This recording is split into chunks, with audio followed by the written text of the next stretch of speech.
নমস্কার বন্ধুরা, আমি মৌমিতা। আমার এই চ্যানেলে আপনাদের সবাইকে স্বাগতম। আজ আমি তোমাদের সাথে শেয়ার করব পাকা পটলের রেসিপি। সময় বাজার থেকে বেশি পটল কিনে এনে রাখলে পটলগুলো পেকে যায়, তাই অনেকে ওই পাকা পটল খেতে চান না, ফেলে দেন। বিশেষ করেই তাদের উদ্দেশ্যে বলা, আপনারা এই রেসিপিটা একবার অন্তত ট্রাই করুন। তাহলে চলো বন্ধুরা, আর দেরি না করে আজকের রেসিপিটা শুরু করে দেওয়া যাক।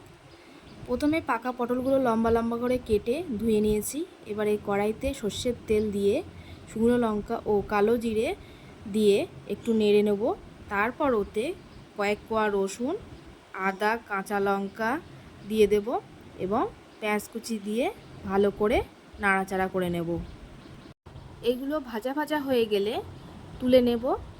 তারপরে কড়াইতে আরেকটু সর্ষের তেল দিয়ে পটলগুলো দিয়ে দেব। ওতে একটু নুন ও হলুদ দিয়ে এগুলো ভাজা ভাজা করে নেব। যে সকল বন্ধুরা আমার চ্যানেলটিকে সাবস্ক্রাইব করে আমার পাশে রয়েছে তাদেরকে জানাই অসংখ্য ধন্যবাদ। আর যে সকল বন্ধুরা এখনও আমার চ্যানেলটিকে সাবস্ক্রাইব করুনি তাদের কাছে আমার একান্তই অনুরোধ, আমার চ্যানেলটিকে সাবস্ক্রাইব করে আমার পাশে থাকার জন্য।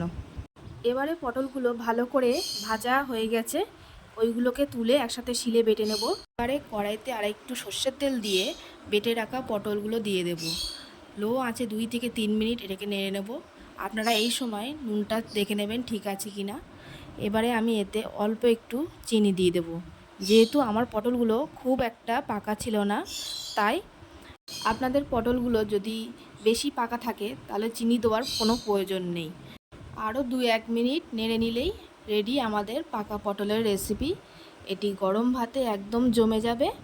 আমার ভিডিওটি যদি আপনাদের ভালো লেগে থাকে তাহলে অবশ্যই কমেন্ট করে জানাবেন। আপনারা ভালো থাকবেন, সুস্থ থাকবেন।